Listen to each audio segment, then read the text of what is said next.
Hey everybody, welcome back to the Money-ish Show, and today I got a special guest for you. Look, if you're an entrepreneur, one of the things that you have to master as an entrepreneur is understanding sales. And so I brought in a good friend of mine named Kyle Nielsen. He is the president of sales at Aptiv, which is a door-to-door sales company here locally. He oversees 3,000 sales men and women that are underneath him at his company, as well as he just did over $200 million in sales this year alone at Aptiv. He's been with them over 15 years. We're going to talk about a topic that is unique in our industry today called loyalty, which you don't normally find a lot of that's out there right now. He's also known as Buddy the Elf here in Utah. And if you ever go to Utah Jazz game, you'll see him running around in a full-on costume of Buddy the Elf from about Thanksgiving time to Christmas. And he's networked his way all the way up to the freaking owner of the Utah Jazz, Ryan Smith. And of course, networked his way through all the players, and they all hang out with him, enjoy him. And he's a massive sneakerhead who on this event gave me this pair of shoes right here before the show started. So I put them on so you guys can check them out as well. So on that note, you guys welcome Kyle Nielsen. Thanks for being on the show, bro. Yeah, thanks for having me. I've been looking forward to having you on the show because you have one of those like easygoing, life is good personalities. Mm-hmm. It's like no matter what's going on, I've always, the times that I've kind of like, we're in the same rooms or parties or whatever it is, you're always kind of like even keel, not super high, and then I've never seen you anywhere low, just always happy. Mm-hmm. What gives you that constant happiness, if you will? Well, your freaking sweatshirt actually says it. Yeah. Happiness. Yeah, happiness is success is kind of what I try to live off of. Is that, you know, I mean, you can't take your money with you when you die. Yeah. You know, money comes and goes, but memories, happiness, you know, that's really what matters. Like experiences. Yeah. And things, and so. For me, I learned a long time ago to stay in the middle. Yeah. Like, again, never too high, never too low. Because if you're relying on emotions to run your day, mm-hmm. If you have a really great day, today's great, I'm on cloud 9. Yeah. When things don't go as planned, you typically fall to the same level, but in the negative direction. Yep. Then to get back to that like equal, that normal point or that middle ground, you actually have to, it takes a lot of work to get back up to there. And so I try to keep kind of right between this little line of things are great, things aren't great, and nobody really ever knows the difference. No, I was going to say, I actually have never known you to be on you're doing this. I've never known you to be on this side of it. I've only known you to be on this side of it, which I think is a unique skill set that as humans, we should always be trying to develop and work on, mm-hmm. of loving life, man. Yeah. One of the guys I interviewed, which is a friend of yours as well, Nick. I can never say his last name, but it's like Santasanasio. It's like 19 different letters, right? Yeah. And we were on the show, dude. We were talking about it, and I was talking about joy and happiness, and he said something about like, dude, it's how you respond. Like when people say, "How's your day going?" or "How's your day?" And normally, if you think about it, most of the time people say, "Oh, it's good, man. It's great," or it's just a casual, mm-hmm. and you don't even think about it, right? Yeah. And so we were talking about it. He said, dude, he has a saying that he says when people ask that. And then we were talking about it, and he said, some of the words, life's a dance, came up. And I said, dude, that's a great freaking saying. And I have probably said that as far as I know, every person ever asked me since that meeting, show, how's your day? I'm like, dude, life's a dance, man. And you can't like say life's a dance without smiling. Yeah. Because life is a dance, man. There's ups, there's downs. Mm-hmm. It's just understanding how to stay in that middle ground consistently. Because you had a great truth, which is normally however high up you go in a positive, your down is that far back down as well. Yeah, I think it was like, it's actually one of like Newton's laws, right? For every action, there's an equal or opposite reaction. Yep. And so like if you're high, you swing down. And so in sales, life is all about staying in that middle. Yeah. You can't live your life off of the feast or the famine. You have to live it off of just the work you're putting in and knowing that if you put in the work, you're going to see success. So let me ask you this. A lot of entrepreneurs, you've got over 3,000 people, mm-hmm. Under you that report up to you. And most entrepreneurs, myself included, have never had that many people that you're training, you're developing, you're leading into it. What is that like on a daily basis, having 3,000? Everybody wants leadership, right? Everybody wants to be the top. But dude, the top is so freaking, I always talk about like at the top of the tree, man, the wind blows and it moves a lot. Yeah. What is it like with 3,000 though? Yeah. Luckily, I'm not the CEO. Yeah. You know, so I'm heavy as the head that wears the crown is the other saying. Yeah. But yeah, managing that many reps is, if I was doing it on my own, it would be impossible. Sure. But having great leadership that we've grown within the company, we've recruited from other companies, other industries. Our org is kind of set up with presidents of sales, regional managers, division managers, team leaders, pillar reps, so experienced reps that don't necessarily want to lead, but they just want to be able to lead by example, but not lead in the, they don't want to be the guy in front of the room. And our organization is really, I think if you want to lead a lot of reps, you have to have a really good organization. Yeah. And you have to have a bought-in group of people that believe in what you're doing. Yeah. Let's talk about leadership for a second and dive a little bit deeper into it. What would you say is one of the things that you have probably, I think you've been with Aptiv now for 15 years. Yep. What's one of the things that you would say that you wish you'd have known 15 years ago about leadership that you have learned in the last 15 years? And that's a good question. I've never thought about that.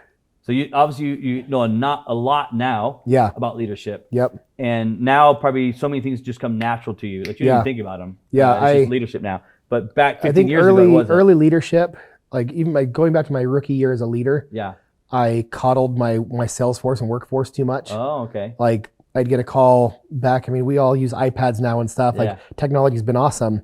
If somebody runs out of knocking area territory, I just click a button and now they have new area. But back then, we were making photocopies of Thomas guides. Like you remember that, right? Like Rand McNally. Yeah, Rand McNally maps and highlighting circles.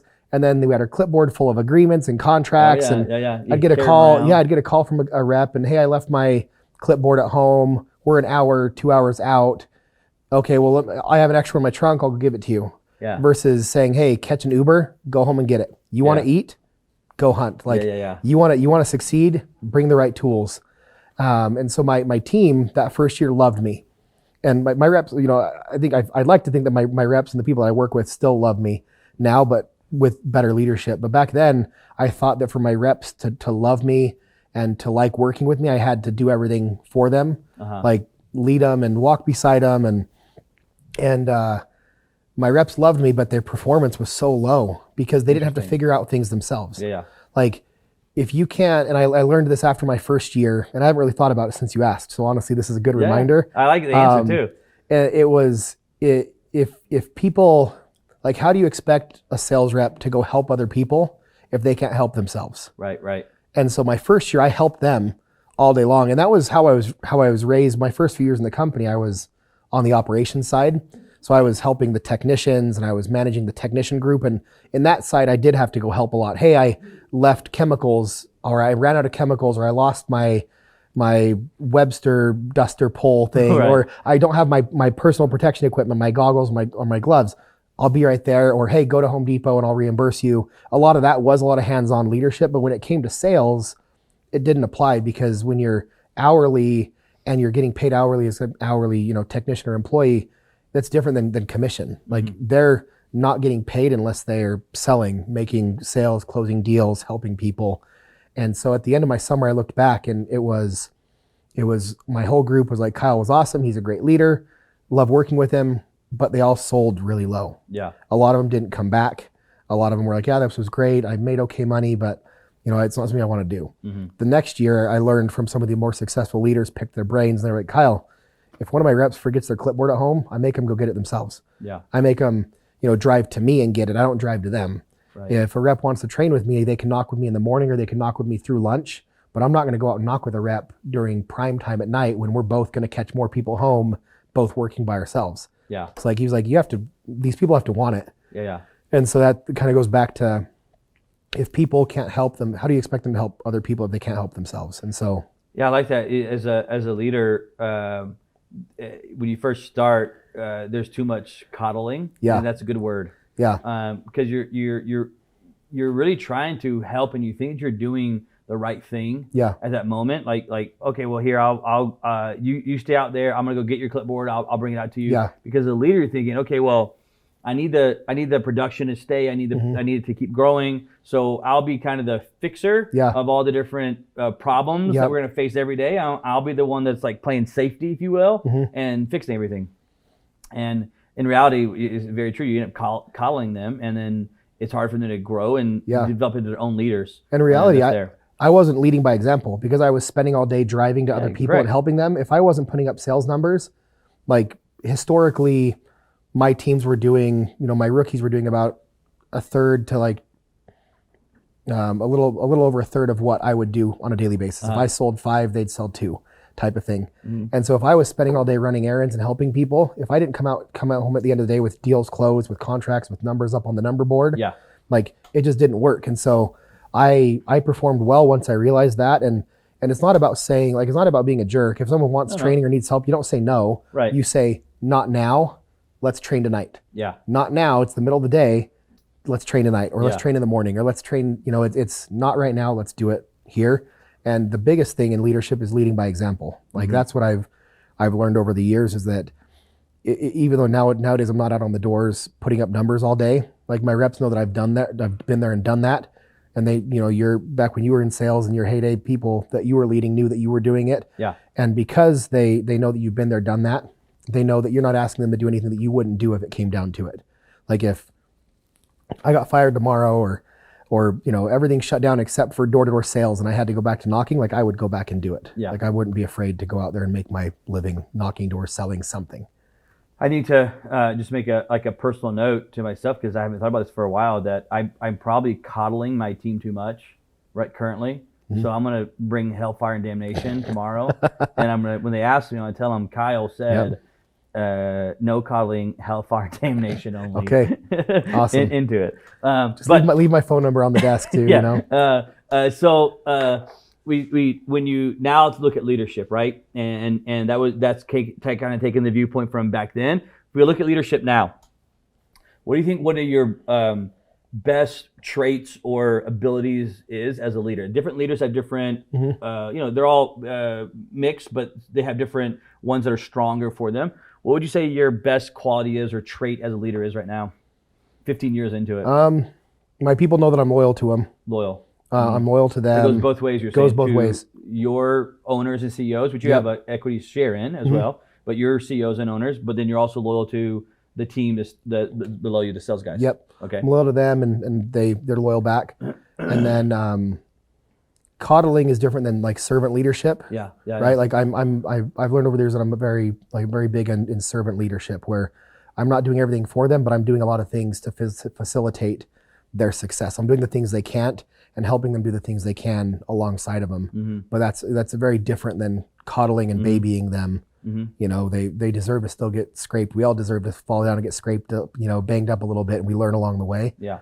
And so I think that loyalty and servant leadership.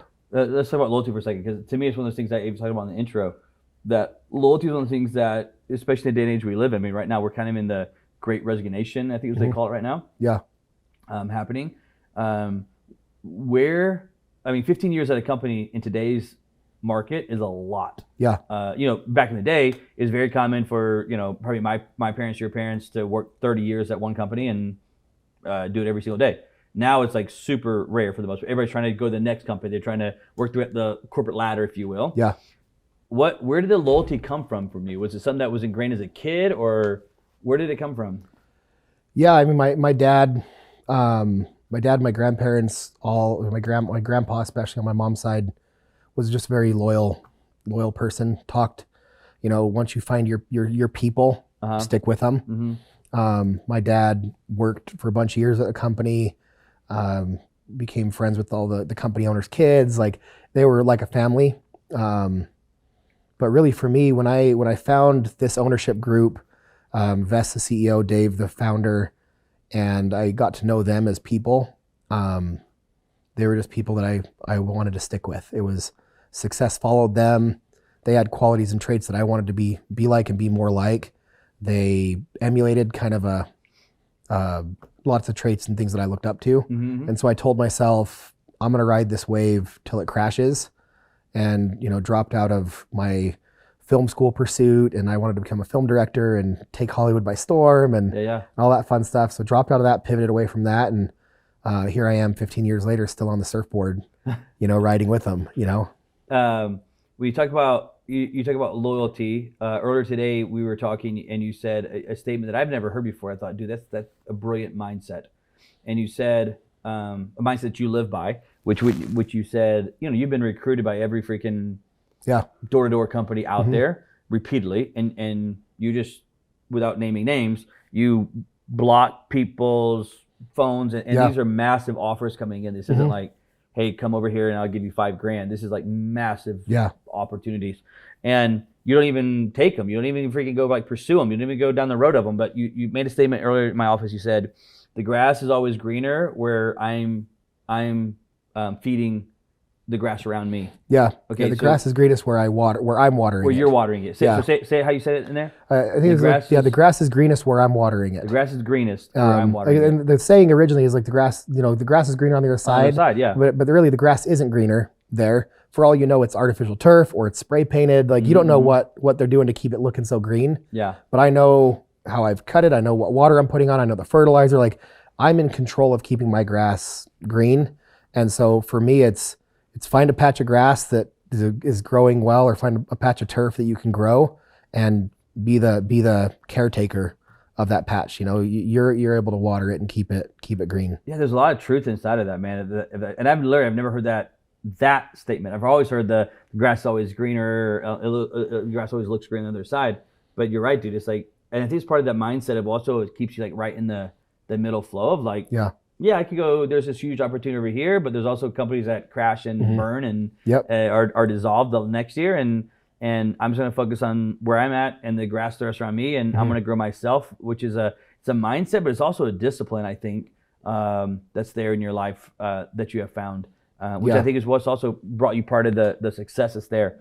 Talk to me about, so let's switch gears for a second and go into Buddy the Elf. I'm going to come back to the leadership stuff, but let's go to Buddy the Elf. Super unique concept. Yeah. So I want to dive into why you did it, where did it come from, because now you're literally like ESPN famous for Buddy the Elf, and you literally have been on ESPN Christmas time edition, I think it was. Where did it come from, this idea of Buddy the Elf? Yeah, I mean, for me it was just, I think back in 2009 or something, me and my wife dressed up in like elf costumes for Halloween.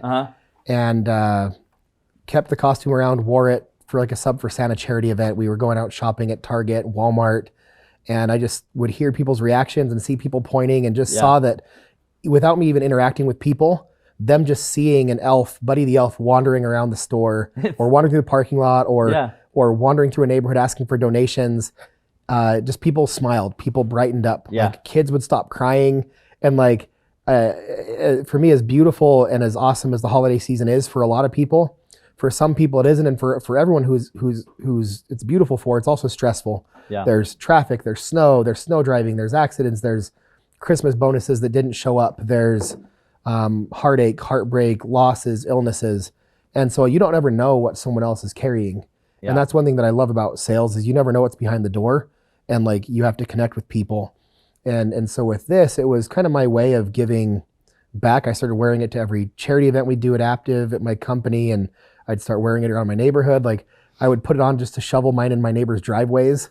Like literally, it was just. Again, to be clear though, you're wearing this during the holiday season. Yeah, during the holiday season. Like summertime. Not summertime. I mean, maybe it'll get to that point. Okay. But I do own 3 costumes in case people have questions about cleanliness. Like I have 3 costumes. They rotate through. They get cleaned.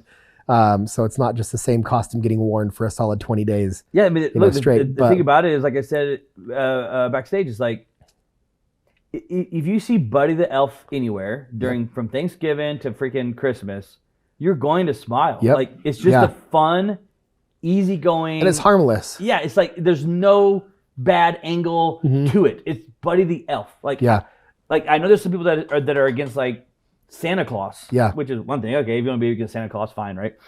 But I don't think I've ever heard anybody say something bad about Buddy the Elf. Like it's not there. And if you just think about it, like I'm thinking about if I showed up at a Target one night, they're running to get some stuff, and then in the parking lot is walking an elf, I would point, like laugh in a good way, like, oh my God, it's so cool. And like to the point where I kind of want to go do it. Yeah. Like I want to go like dress up. I don't want to. It's your thing. Let's go do it next season. It's just like you're right. Like and I love the holiday season. Like I freaking love the holiday season, man. And you're right, dude. Like what a cool freaking idea that you put together. And now I'm thinking about like shoveling snow. In a Buddy the Elf costume. Like whoever, whatever neighbor sees you, it's just it's gonna brighten their day, man. And to brighten the world and to brighten people's days when they're not expecting it, and there's nothing in return that you're trying to get out of it. You know what I mean? It wasn't like you're shoveling the driveway so they'll make post you on it or something. I don't know. Yeah, it's been a natural. After years of doing it, I finally created an Instagram account for it and a TikTok, and I'm gonna finally start dumping into it. But it really is like that Discover commercial. It's like some things money can't buy. Like the dressing up, the reactions. For everything else, there's Discover. Not sponsored by Discover card. There's no affiliate deal. But yeah. So this last year, I went to every home jazz game from Thanksgiving on in my elf costume. And there ended up being like 11 games or something, and it ended up being a really big commitment. Like to put that on, to rush home from work, put it on, the tights, like it's a full bodysuit, and the coat over it. I would mix my sneakers into a little bit too, wear a different pair of sneakers and implement some of that. Maybe next year I'll try to go to every jazz game and like travel alongside the team. Or, to take off work for a month. I'd work remote, I'd work remote with it and stuff. Or another thought would be to go and start like in the Northeast and do like one game a day in different arenas at different teams for 25 days. That'd be cool. And travel and like airport in my elf costume, taxis, and literally like bring a film crew with me and document it for, 25, 30 days and just spread joy and like get my Instagram handle embroidered on the back of my coats. And, that's kind of where I'm going with it, where I'm going to have more fun with it and spread more happiness and bring more recognition to just not taking life so seriously. I'm a 38-year-old man dressing like an elf. Like the elf costumes you have now, like the Halloween one. I don't know. You might have got it from whatever Party City, and it's a cheap one. Are the elf outfits now like more expensive? Like you got more like Hollywood like. Yep. Yeah, they're higher end ones. I've kind of added my own little things to them and adapted the belt and things to be more functional, a little stretchy, so I can move and jump. And I've kind of put my own twist on them and gotten more into like the cosplay stage with them versus like the $25 Amazon elf costume. Have you met Will Ferrell yet? No, but we need to make that happen. We need to make it happen. Especially if you do something like that, where it's like 25 days. You've already hit ESPN on it. And if you did something like, maybe, I don't know if it's 25 days of Christmas, 1 through the 25th, or you start sometime in November and hit 25 road games, like you're saying, and go to 25 different stadiums. So it's like 25 days of Christmas, but there may be some room in there for different road games. But and take Buddy the Elf from Utah, the home base, and go to all the different, and because you couldn't go to just jazz games. Yeah, no, I'd have to go to every team and game just is out there playing. Yeah, and reach out to their marketing department and hopefully get some tickets and. Build enough of a following that it is worth it for them and worth it for me. Yeah, it's such a cool freaking idea. And I love the other idea that you did because it's part of your marketing. I wouldn't call it marketing, but it is what you did, which is very smart, which is you have your own season tickets, but you rotate with people. And so, if you're thinking about it and nobody else is going to be there, you got to kind of find them. It's not going to be the same spot every single time. And so now people are like, now I'm literally going to go to the jazz game during the holidays and think where is he at right now to try to go find you throughout it. So it's kind of a cool gig, which is inside of that, you've met players, you've got photos with them, you kind of worked your way all the way up to the Ryan Smith, the owner of it. You've met him and the Utah Jazz, the mascot.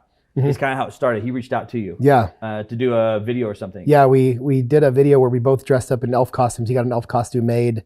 And we recreated scenes from the movie, hopping across the sidewalk and doing the spinning doors and eating the chocolate syrup spaghetti. The escalator scene, like I've stretched my legs farther than they've been stretched in a while to pull that one off. And then that aired at halftime, or no, it aired during the Christmas game on, in the arena and then on ESPN. And then it panned to us with our signs and stuff at the end. And it was super fun. That's so cool. Inside of it. And last thing on that is you got your son involved in it.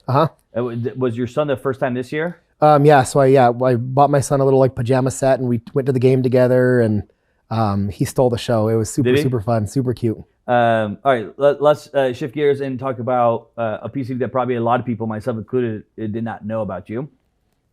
And that is your ability to, I don't like this word, but it's the word that people just understand when I say it the fastest, and it's the word network. And I don't really like that word, and not the word network, but I don't like it because it doesn't truthfully describe what you did, what I try to do a lot. Like when I say, well, a lot of times I think when people think the word network, they think I'm going to show up at some random business center meetup on Facebook, and I'm going to go in there and I'm going to talk to everybody there. I'm going to talk to every single person. I'm going to pass on my business card to every single person every single Thursday at 7 p.m.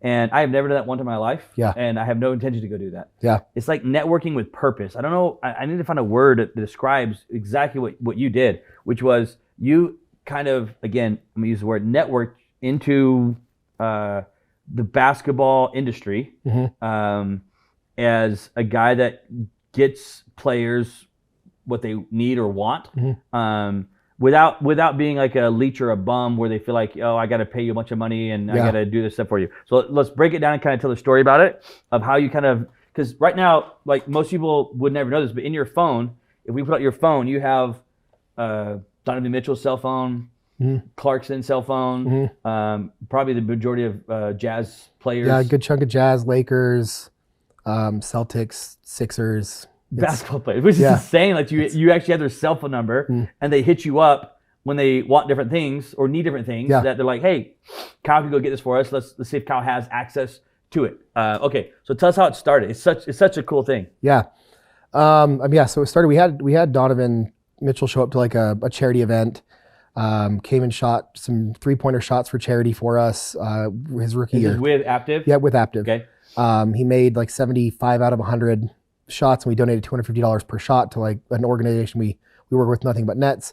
And so I had a little bit of a connection there, and I was able to let them remember that next time I met him. And so long-term events, one night I ended up at Ruth's Chris dinner, Ruth's Chris restaurant with a few of the Jazz players post game. Yep, they had just beat the Wizards. I remember it, the whole night. How long ago was this? So this was 2 years. 17, I think 2017. Okay. So I think Donovan's rookie season.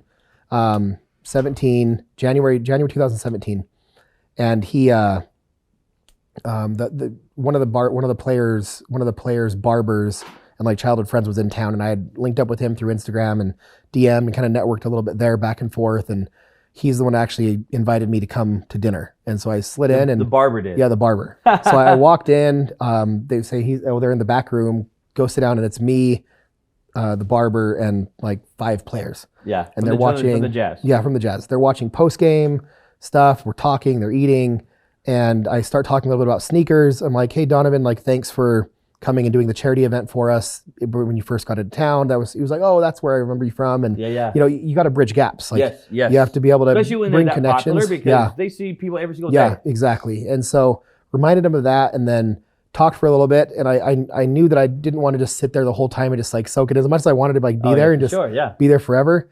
I cut myself off and I said, "Hey guys, you guys just finished a great win. You guys don't want some random guy just sitting in here. So I'll let you guys get back to whatever you guys are doing tonight." So let me just pause you. That is genius. That is such a freaking brilliant move that most people would have stayed and kind of overstayed their welcome. Yeah.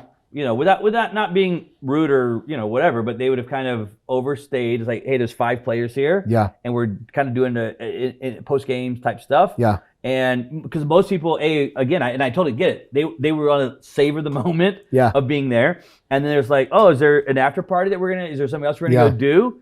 What a brilliant freaking, this is what I'm saying. There's a difference between randomly networking and what you were doing in that room right there, because most people would have never did what you just did, because that's hard to go do. Yeah, and I don't even know what spurred that, except just by maybe like my intuition or whatever. But I just hey, you guys get back to your night. Again, here's my phone number. If I can help you guys with sneakers, gear, this and that, let me know, and I'm always here, happy to help. And they knew enough about me and my job and my full-time career that they knew that I wasn't somebody that was just looking to jump into like their posse and become part of their entourage. I wasn't gonna hit them up for tickets, like. Nothing there. And so on my way out, obviously I looked at the table first, made sure that it wasn't like there weren't super rare bottles of wine on the table. Like, everyone was eating pretty light, so it was like a $300-$400 tab at Ruth's Chris. And so on my way out, I stopped the hostess and said, "Hey, by the way, I'd like to take care of the tab in the back room." Yeah. So right there at the counter, not in front of them. I didn't parade to them. "Hey guys, I got dinner. It's on me." It's on me, everybody. It was just a gesture on the way out, and I didn't think anything of it. And I wasn't. "Hey guys, I took care of your dinner." Yeah. I literally just took care of the dinner, left a tip, and bounced. Got a text from a few of the players. "Hey, thanks for dinner. You didn't have to do that. Hey, no problem. You're welcome. Thanks for being so cool with me for the time I was there." You know, just kept it to that. Next day, get a text asking about a pair of sneakers and like a Supreme like waist bag. Yeah. Find the gear, deliver it, and then pretty soon, like my number is getting shared with. First, who was the first guy hit you up and wanted something? I think it was Donovan. It was Donovan. Yeah, They Donovan. wanted whatever it was, like Supreme some like shoes, like a Supreme bag, and some stuff for like their tunnel fit picks and stuff. You know, so I delivered that, and then pretty soon other players were hitting me up. The G League players were hitting me up. My number was getting shared on teams. For business, as much as I hate seeing trades happen, and I love the Jazz right now, I hope we don't really break up what we're doing. But as trades have happened, my number now becomes a number on this other team, and a number on this other team, and a number on this other team. And so my number is being shared throughout the league. And I know almost any team, any city I'm in, I know either the team that's coming in to play them, or I know someone on the home team. And I'm able to, link and network. I mean, I was at the Hornets game last weekend. Derek Favors from the Jazz, who's now on OKC, was in town, and we met up pregame and said what's up, talked for a little bit, and so it's fun to see that grow. Yeah. And so now it's evolved from sneakers and streetwear to helping find homes and helping find venues for Sundance events and for parties and for restaurants and. Hey, what's a good restaurant for me to take so-and-so to, and really helping, just being a fixer and being a helper. And I guess what it comes down to is just creating value. Yep, that's right. And creating value with what you do. And if people see that you're creating value and that you're not there's a saying, givers need to set limits because takers have none. Like they know that, and I'm very straightforward. Hey, I can't help you with that. Or, I'm super busy right now, but let me find someone that can, and I'll link them with people. But you have to create value, but you also have to make sure you're not getting taken advantage of. Yeah. And sometimes that's a fine line, especially when young people are making so much money and they're, ask, want. And they have people DMing them all day long. Hey, let me help you with this. Let me help you with that. How do they sift through and pick the people that are actually creating value? And for me, it was, how do I distinguish myself with that? And part of it was, I'm never going to ask them, for home game tickets and, this and that. I'm never going to be someone that's coming back to them and asking them for something. And they've offered people of, hey, you want my tickets tonight, and I've obliged and things and done that there. But it really is. Have they ever offered you? Oh yeah. Whatever. Yep. Without you asking for it, they just said, hey, do you want these or this, whatever it may be. Yeah. Yeah, super cool, man. And again, that's kind of like a little bit of this may be the wrong word, but fraternity of NBA basketball players or NFL, whatever it may be, right? That they because there's so many groupies that are out there, that there's a tight-knit kind of community that they have, a fraternity that they kind of float inside of, and you have provided enough value to that group or a fraternity that we're talking about that you've networked, there's that word again, networked your way into it, into cool stuff. And it's so unique. I love seeing how it happened because I love that the game of it. And what a cool freaking thing that you accomplished there inside of it. And maybe one day I'll leverage it and become like the next Chris Paul or Rich Paul or like the next agency, big agency or Clutch Sports or something. Well, maybe I'll, what's crazy is I'm literally working with the guy right now. I just texted him before I got on the show. He's a guy that I got introduced to down in LA.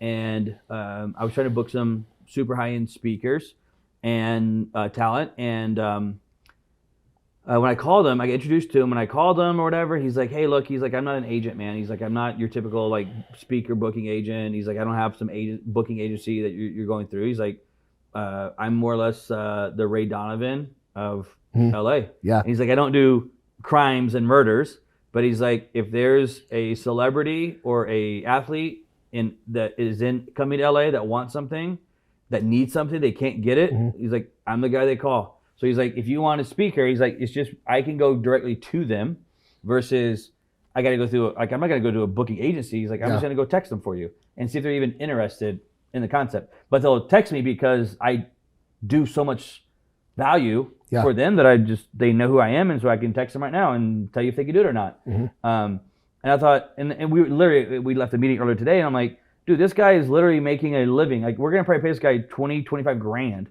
because he had the connection to some of the speakers that I was wanting, and I didn't want to go through a typical agency. I wanted to go to someone who had better access to him. And we may book, I don't know, 12 speakers this year.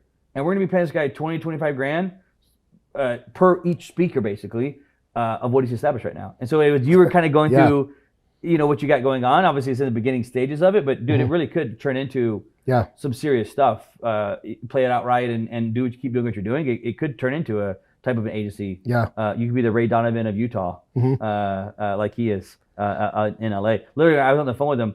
He hung up. I was talking to him about what I wanted. He said, "Hold on, dude." He's like, "Mark Wahlberg's calling me. I'll call you right back." And then, I don't know, 10 minutes later, he called me back, and he's like, he's looking for Super Bowl tickets because Super Bowl's coming up. And he's like in LA, and he's like, Wahlberg was looking for Super Bowl tickets and trying to get a suite, and hit him up on trying to get a suite there. So you could definitely turn into something. That's for sure. Let's go back to biz, kind of ending it up. Let's go back to biz for a second.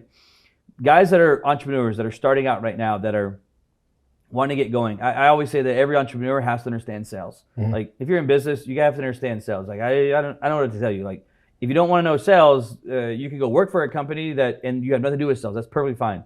But if you're going to be in business, you better understand sales. 100%. It's just part of life. It's going to be part of your day-to-day life. What would you tell an entrepreneur getting started right now when it comes to sales?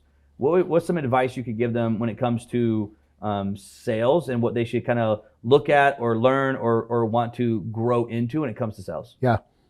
I mean, sales needs to be a win-win for you and whoever is buying. And sometimes that win-win is 50-50. Sometimes you're winning 90, they're winning 10. Sometimes they're winning 90, you're winning 10. That's a good point. Right? Good way to put it, yeah. Like, I'm sorry, I do a lot with my hands, People always think but win-win means 50-50. Yeah. But it doesn't have to mean that. Win means that both parties benefit from the transaction. That's good put, yeah. And so you win sometimes you get closer, you're closer on the losing end, but sales should always be a win-win. And sales is an opportunity to connect with people. Even the people that say no, like, I mean, I've knocked thousands, probably hundreds of thousands of doors, at this point. You say 150 a day. Yeah, 150, 200 doors a day.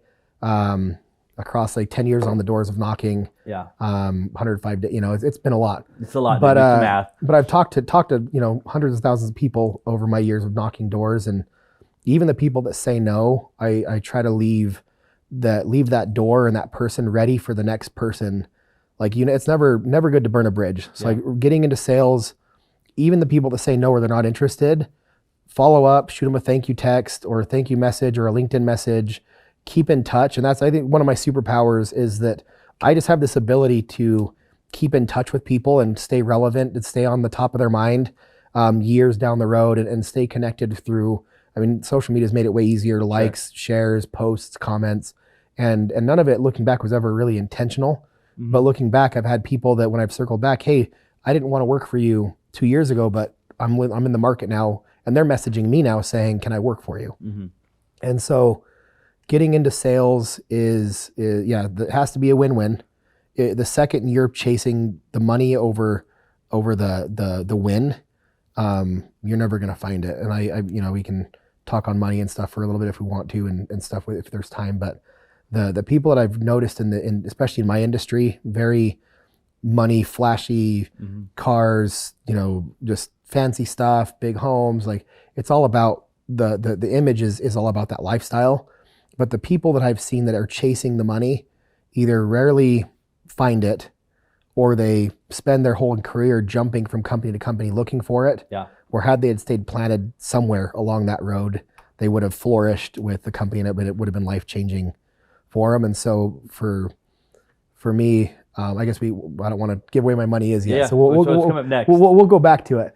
But yeah, if you're chasing the money and you're chasing the fame and you're chasing the fortune, you're not going to find it, or you're going to lose a lot of things along the way looking for it. And so I think with sales, my background's in sales. We talked about it. I think part of it is, I think it's kind of what you alluded to here as well.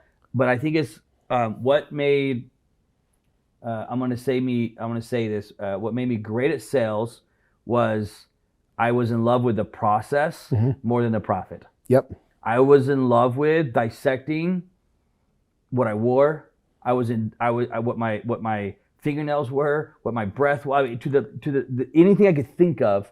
I would hyper focus and then figure it out. Yeah. To where, okay, this is the best approach to it. Because I never wanted something that I was doing to mess up the sale. I mean, the product is good. The people needed the product that we had, but there was something that I was doing that was messing up the sale, right? And I fell in love with the process of the sale. If you take out the variables, success becomes predictable. Yeah. Right? Like, and you would dress the same, or you'd have your routines, your morning routines. I mean, whether you're a football player that wears the same socks, or you have your pregame routine.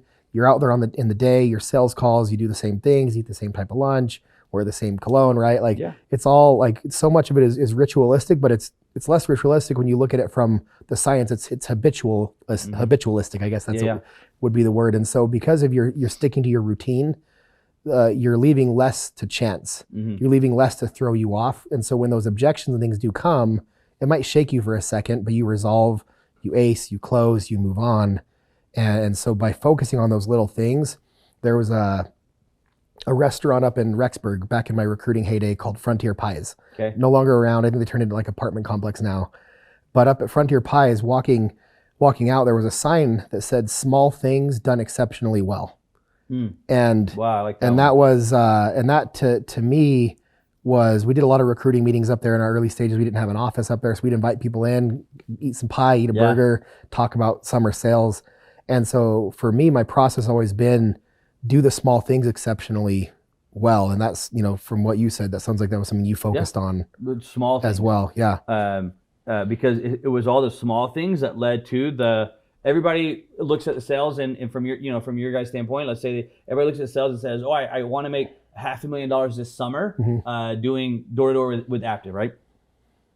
And they're looking at just 500 grand and whatever, I'm making it the numbers here, but 500 grand in 4 months. And they focus on that, the profit side. What they don't focus on is to get to that big picture of 500 grand in 4 months. Okay, that's doable. But what's going to get you there is the little bitty pieces that you just keep stacking and keep stacking and perfect. And I love that saying. I may have to use that one in my office, man. Small things done exceptionally well. Exceptionally well. Not just that you're doing the small things, because everybody's going to do the small things because it's part of the actual process. It's that you hyper focus and you perfect that small thing. And it's a building block, and then it's the next one, and it's the next one, and it's the next one. And before you know it, okay, you're at the top, and it's 500K in 4 months. That's how you literally get there, is you hyper focus on the process. And the other words you use I love right there is predictability. Because as you focus on the process and doing all the small things, you're taking out all the variables, is what you're cutting out of the day by day, which is going to get very predictable into what's going to happen with the profit. When you're not doing the small things, is where there's so many X factors that you're going to have to deal with. You're never going to get to where you want to go with it. It's never going to happen the way, and you're also chasing money. And anytime you chase money, it never freaking works out for you. On the topic of money, we did a cool sign here. My team asked me, should we do Buddy the Elf? And I said, dude, I think you have to. Because it's such a cool branding piece of what and I know you don't want to be known as Buddy the Elf as your all-time brand. It wouldn't be a bad thing. But it's just so much happiness, dude. It's so much joy. And every on my wall in there, on the Money Is Show wall, there's all pictures of everybody. But dude, when I look at this one every day when I come in, I'm gonna smile. Good. Just because it's Buddy the Elf, and I love it because you got your kid. This is one that your kid, your son is in it as well. So I'm gonna give you this right here. If you'll fill this one out, Money Is blank. You put your word or words right here, and then sign it really big right here. And then me and you will talk about what your answer means. If you guys want to follow Kyle here, you can go to, is it The Great Elbow? At The Great Elbow. Yep, at The Great Elbow, which is an Instagram account. Do I write in caps or lowercase? Or So however you normally write, man.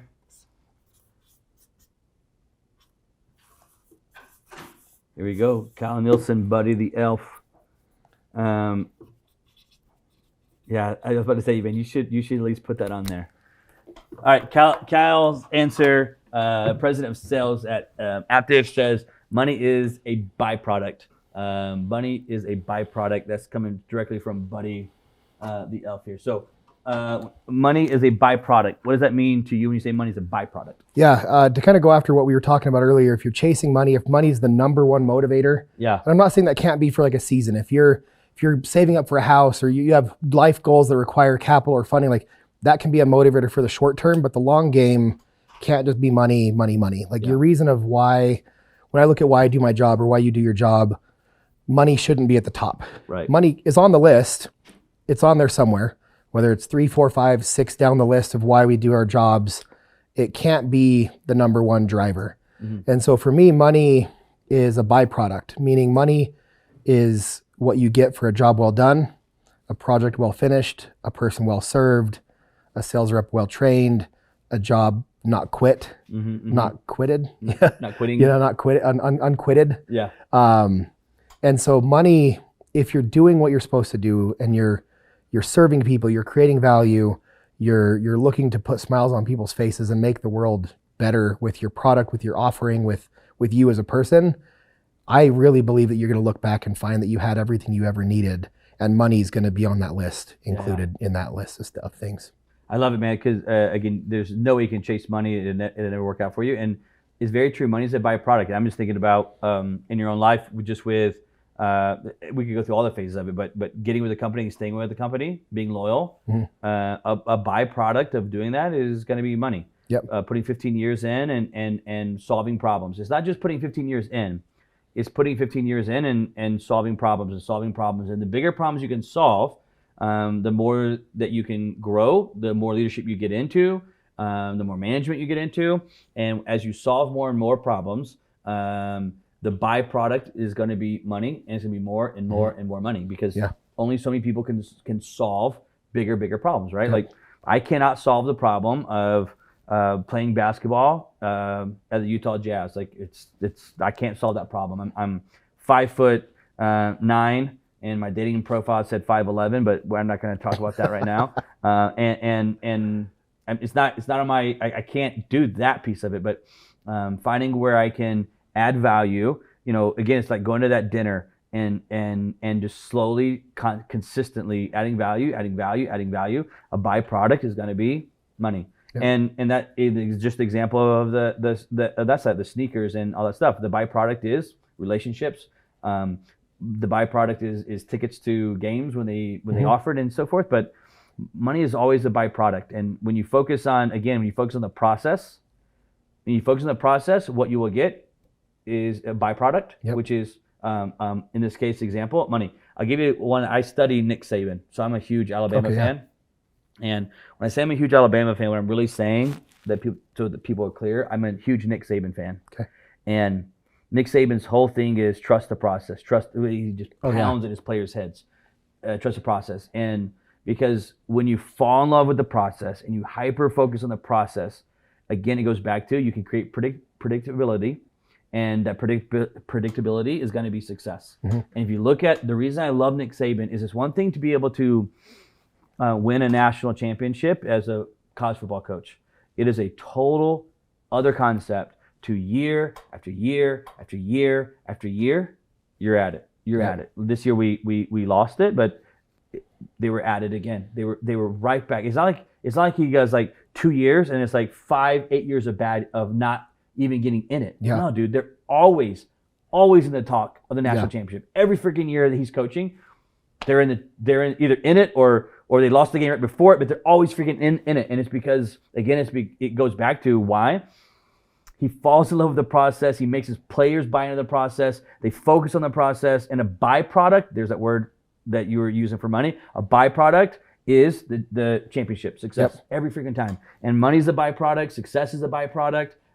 Happy relationships, byproduct of focusing on that process, man. 100%. I loved interviewing you, and I sincerely just love you as a person, man. You have such a soothing personality. I just enjoy hanging out with you. You make me happy, and very rarely do I get to spend time with someone that I'm actually able to.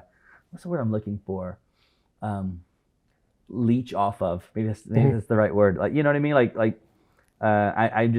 I'm able to. I interview people nonstop, and you're a person I'm able to soak energy off of in a good way. Like I'm just able to like plug in for a second and get a charge and feel good about life and feel good about where I'm at and what I'm doing and everything around me. I want to ask you one last question that I've been asking a couple people on the show, which is a new question that I'm rolling out, which is at the end of this whole life, Kyle, and you're 100 years old and you have your buddy the elf outfit on laying in the hospital bed.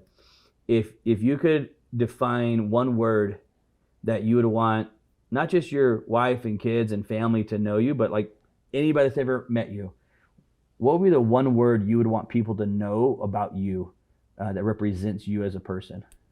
One word. One word. The people would say, when I think of Kyle, I think of blank.